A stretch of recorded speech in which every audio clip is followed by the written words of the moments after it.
bateram no jogo contra o Boca, né? Estavam na frente ali para bater no jogo contra o Boca. À frente, inclusive, do Caio Jorge.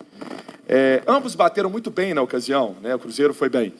Por que que o Caio Jorge que bateu o pênalti hoje e não o Marlon, que foi o primeiro a pedir a bola e para a gente que estava atrás do gol, estava com a confiança lá em cima? Sim, nós tínhamos 3 batedores em campo. O primeiro batedor era o Marlon, certo? E tínhamos também a opção do Mateuzinho. E o Caio é um batedor que vem treinando, faz parte das opções de batedores que nós temos. O primeiro batedor era o Marlon, o Caio pediu para o Marlon e o Marlon aceitou. Então, assim, foi uma decisão de campo, né? E foi tomada. Infelizmente, o Caio não fez o gol. Seabra, boa noite aqui. Queria falar com você acerca dessa questão do Cruzeiro ter vindo até com jogadores a menos, ao que parece, de relações 22, né? É um questionamento que a torcida tem feito sistematicamente sobre os jogadores da base, né? Hoje, curiosamente, né, até de forma meio irônica, perdeu o Dineno, não tinha mais nenhum atacante além do Caio Jorge, que substituiu ele no banco. Por que que não, às vezes só para hoje, porque eles estavam lá no Sul, mas por que que esses jogadores não têm sido integrados no elenco? Kaique Kenji, Teves, que tem números assim, que em qualquer time do mundo talvez eles estariam jogando, porque são números impressionantes, assim, de coisa de louco mesmo. Sim, nós temos algumas opções que hoje, excepcionalmente, não estavam disponíveis. Que era o caso do Lautaro, que era o caso do Álvaro Barreal, tá certo? E temos a intenção, sim, de integrar alguns jogadores, está nos nossos planos. Hoje, como eles tinham esse jogo e já estavam lá, inclusive, a gente acabou descartando. E também temos jogadores dentro do elenco que conseguem fazer essas funções, como é o caso do Vitinho, que pode jogar como interior, também pode jogar por fora, tá certo? No jogo mesmo contra o Vitória, numa situação ofensiva, usamos o Matheus Henrique aberto por fora e ele fez um bom jogo. Então, assim, acompanhamos sim o desenvolvimento desses jogadores, estamos vendo de perto e estamos planejando abrir espaço para eles num momento muito curto, né? Daqui a pouco vocês já vão ver aí eles sendo integrados e tendo oportunidades aos poucos. Seabra, boa noite. O Cruzeiro, 5 jogos sem vencer no Campeonato Brasileiro, 3 jogos com 1 a mais, 2 o Cruzeiro conseguiu um empate e 1 o Cruzeiro conseguiu a vitória, salvando um lance em cima da linha contra o Boca Júnior, né? O que está acontecendo com esse Cruzeiro? O comando, o elenco, o que vem acontecendo com essa queda de rendimento do Cruzeiro? Bom, primeiro que um dos jogos com a mais foi da Sul-Americana, foi contra o Boca, não foi do Brasileiro, né? Do Brasileiro foi o Vitória, isso, tá certo. Eu acho que esse jogo ele se diferencia dos outros jogos. O jogo do Vitória, especialmente o primeiro tempo, foi um desempenho muito ruim, tá certo? E no segundo tempo tivemos 1 a mais e conseguimos impor o jogo com 1 a mais e buscar os gols. Na partida de hoje, o fato do adversário ter um jogador expulso também é mérito daquilo que a gente estava produzindo no campo. Então, desde o início do jogo, nós pressionamos, nós nos colocamos no campo adversário, nós estivemos presentes na área do adversário, nós criamos muito constrangimento para eles, e eles tiveram jogadores amarelados até que um foi expulso. Mesmo que o vermelho ali não fosse direto, seria um segundo amarelo por causa de uma falta que já tinha acontecido, tá certo? Então, a expulsão, ela faz parte daquilo que a gente produz no jogo, né? A partir daí, continuamos. Fizemos um jogo que tivemos 19 finalizações no total e o adversário 1. Tivemos chances, não só o pênalti perdido, que já seria o suficiente para nos trazer os 3 pontos, mas outras oportunidades e não fomos felizes, a bola não entrou. Tivemos presentes na área. Quando o adversário fica com a menos, também 8 minutos foram gastos no VAR. Foram 11 de acréscimo. O adversário também picou o tempo do jogo, fez tudo o que podia para diminuir essa desvantagem, e eu entendo que contou com uma certa conivência nesse sentido. O jogo entra num caráter emocional que muitas vezes te tira o discernimento. Você está com 1 a mais, mas o tempo está passando, tem muita cera, tem muita lentidão, o ritmo do jogo é quebrado o tempo todo, e muitas vezes as decisões são tomadas com um pouco de precipitação na forma de atacar. Então teve situações que nós chegamos na área, em condições de criar algo mais claro, mas teve muitas situações que a gente facilitou também a defesa do Internacional, levantando bolas de intermediária com a defesa postada. Isso entra num cenário emocional do jogo, de você estar buscando, assumindo riscos, e o adversário te irritando, né, com uma cera, com uma catimba. Então, a gente precisa, sim, nessas situações, aprender a jogar nesse sentido. Contra o Boca Juniors, no momento em que... O primeiro Boca Juniors defendeu muito bem com um homem a menos.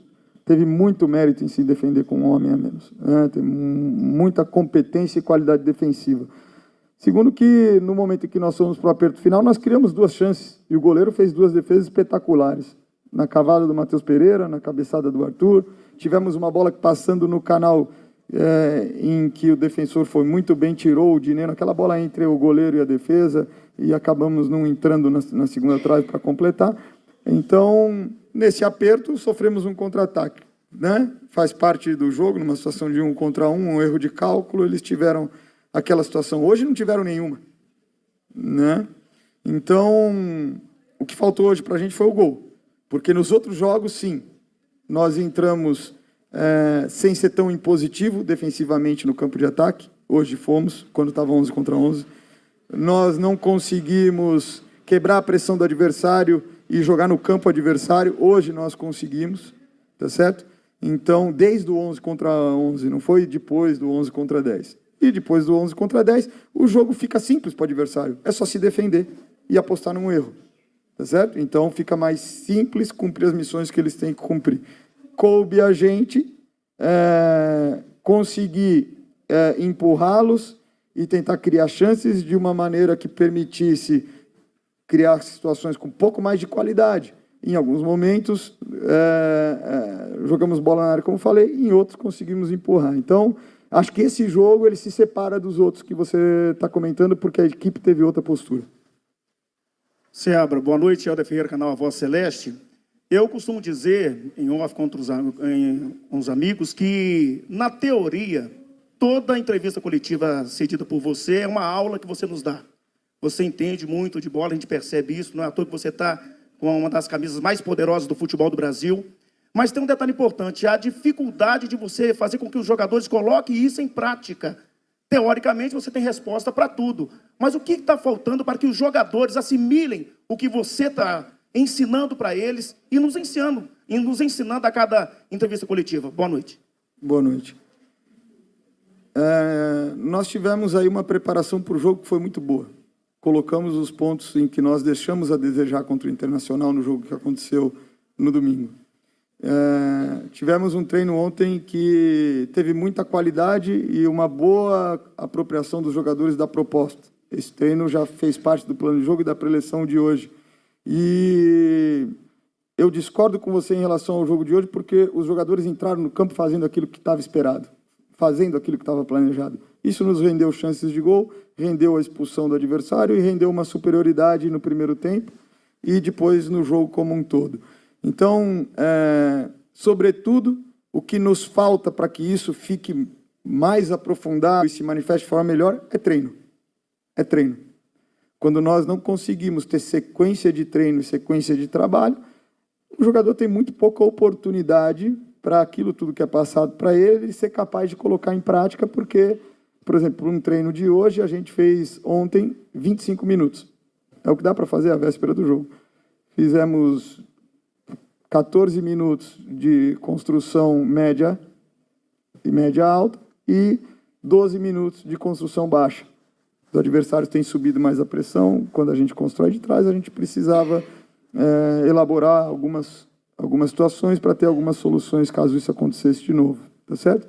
Então, é muito pouco tempo para você chegar aqui e conseguir uma transformação profunda do ponto de vista de comportamentos e de repertório, de situações. Ainda assim, os jogadores tiveram mérito. O começo do jogo, eles conseguiram fazer isso muito bem.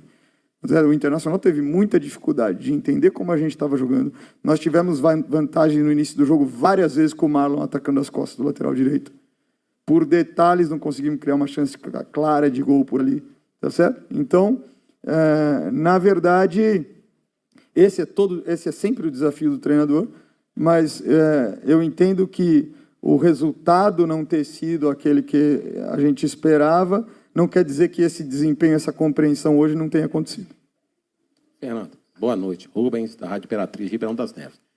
Pela atuação de domingo, a atuação de hoje, você se sente ameaçado como treinador do Cruzeiro para agora para frente? Mas de forma alguma, porque eu confio muito na gestão técnica que existe no Cruzeiro, confio muito na figura do presidente, que ele é um parceiro, é um companheiro, é alguém presente que está sempre junto, tá certo?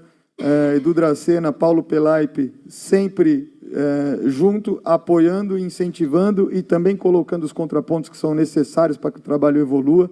E, sobretudo, confio no grupo de jogadores no sentido do profissionalismo, da dedicação, da qualidade, daquilo que esse grupo já mostrou em vários momentos e da capacidade que esse grupo tem de se mobilizar e de trazer respostas. Não é tão fácil você viver uma eliminatória sul-americana com o Boca Juniors, gigante que é, e intercalado com isso, ter jogos do Campeonato Brasileiro. É uma exigência técnico, tática, física, mental e de logística enorme, enorme. E nós conseguimos, com todas as dificuldades, com tudo que o adversário trazia de oposição e de qualidade, nós conseguimos passar pelo Boca Juniors. Então, isso é uma coisa, um objetivo que a gente alcançou, que nos custou muito. Nos custou dedicação, nos custou energia, nos custou trabalhar demais.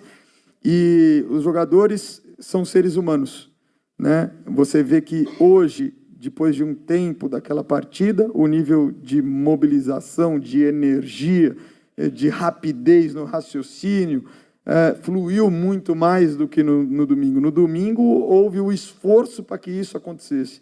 Entendo que nós fizemos um início de jogo, por exemplo, muito melhor do que foi o início do jogo contra o Vitória. Muito melhor do que foi o início do jogo contra o Vitória. Tivemos dificuldade ao longo do jogo, muito também por mérito do que o Internacional fez. E enfrentamos no domingo o Internacional, que teve 8 dias para se preparar. Então, assim, as pessoas precisam ter consciência de que futebol é feito de gente. Gente se esforça, se desgasta, precisa se recuperar, precisa estar inteiro em condições de competir novamente. E nós estamos competindo sem isonomia em relação aos adversários. E não é você competir sem isonomia no segundo mês da competição, em abril, começo do ano. Já é um momento que estamos indo aí para os últimos 3 meses da temporada. Existe um desgaste muito grande. Então, oscilação nesse tipo de cenário vai acontecer, mas eu prefiro estar classificado na Sul-Americana do que estar eliminado. Ei, Seabra, boa noite. Queria te perguntar o seguinte, não só desse jogo, mas os outros jogos também, a gente vê a categoria de base sendo muito preterida. No jogo de hoje, por exemplo, o Cruzeiro não tinha um lateral direito de ofício, mas tem um bom jogador na base, que é o Dorival. O Cruzeiro perdeu alguns atacantes, mas tem alguns centroavantes e alguns jogadores de beiradas bons na base, e eles não foram sequer relacionados para o jogo de hoje, mesmo com a necessidade. A gente viu ali na relacionada, tinham apenas 3 jogadores de ponta. E os que estão no profissional, eles têm alguns momentos e depois eles desaparecem, ficam muitos jogos sem jogar, ou quando entram, um outro garoto tem que sair. Eu queria saber de você o seguinte, até para você mesmo, que está começando agora a carreira como treinador, o Cruzeiro teve que te oportunizar, te dar uma oportunidade de você mostrar o seu trabalho. Você acha que você está sendo justo com esses garotos que não estão tendo a oportunidade que hoje o próprio Cruzeiro te deu de poder mostrar o seu trabalho para poder se desenvolver? Não tem nada que é mais caro para mim do que com os jogadores que você trabalha, você sentir a evolução desses jogadores, né? Então, o Japa passou por momentos difíceis esse ano, com 2 lesões, e ele conseguiu se recuperar. Em alguns momentos conversei com ele, e fisicamente ele já tinha condição até um pouco mais de tempo, mas não tinha recuperado as qualidades técnicas, refino e soluções que são comuns do Japa. É um jogador que tem engano, que esconde intenção. E de um mês para cá ele vem evoluindo nos treinamentos e nós conseguimos, numa situação difícil do jogo passado, em função da evolução que ele estava tendo, colocá-lo numa situação adversa e ele corresponder. Vínhamos de uma sequência de jogo sem vitória, que perdura, mas hoje vínhamos, e tivemos a convicção, a confiança de pôr ele para jogar pelo mérito dele. Então, eu acho importante que a gente traga os dois lados da moeda para essa discussão, né? Nós conseguimos, nesse ínterim, promover o Vitinho muitas vezes, desenvolver o Vitinho muitas vezes, tá certo? Tivemos muitas contratações no elenco, e são jogadores que disputam por posição, né? Então você tem até jogadores que acabaram se desligando e saindo. E num momento importante da temporada, a gente coloca o Japa para jogar. Os jogadores que estão na base, eles estão sendo acompanhados, nós conhecemos os jogadores, eu fui treinador dos jogadores que você citou, inclusive em Copa São Paulo, sabemos do potencial e da qualidade, e eles vão ter o momento deles, tá certo? Então nós estamos fazendo isso com cuidado para que eles consigam vencer os desafios que eles precisam vencer para se preparar para enfrentar os cenários do profissional do Cruzeiro. E, como eu já falei na outra resposta, estão sempre no nosso radar e nós temos planos de fazer essa integração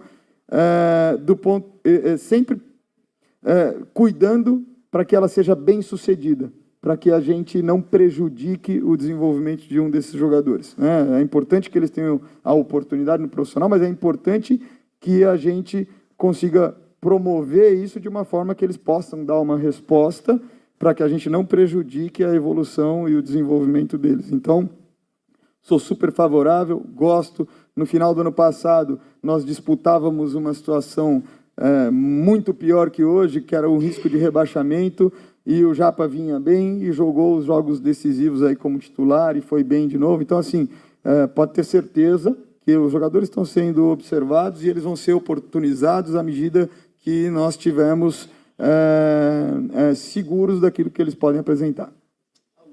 Ô, Seabra, nesse momento de oscilação e talvez pela primeira vez você tenha o trabalho pressionado aqui no Cruzeiro, torcedor reclamando de algumas situações.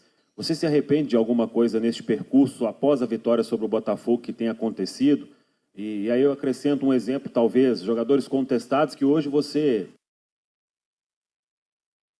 um deles no campo aqui diante da torcida, e eles vinham sempre entrando em outros jogos. Você se arrepende de alguma coisa nesse período que tenha feito com que o Cruzeiro tivesse esse momento de oscilação de 5 jogos sem vencer na Série A?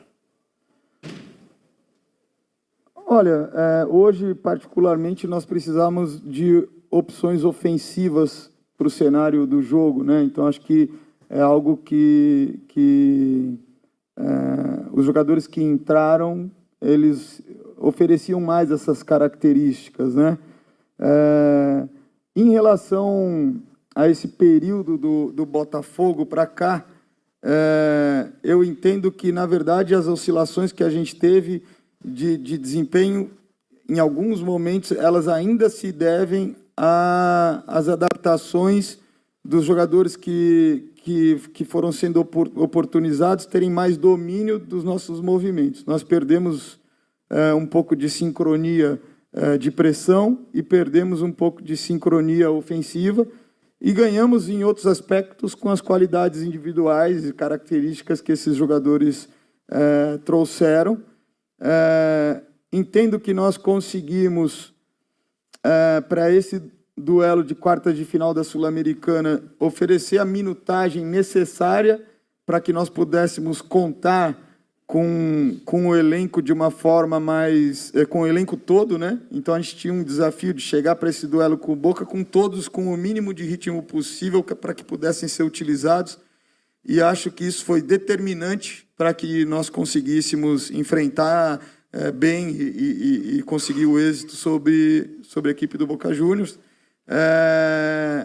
Eu acho, Samuel, que o que acontece é que os adversários têm nos estudado muito mais. Os adversários têm ampliado o repertório deles da forma de nos pressionar. Se vocês lembrarem, o nosso jogo com o Botafogo, até um cenário semelhante, o nosso jogo com o Red Bull, equipes que nos pressionaram bastante, o jogo ficou muito no nosso campo defensivo, a exemplo do que foi esse jogo contra o Internacional, que também nos pressionou, mas nós conseguíamos ser mais agressivos em atacar a profundidade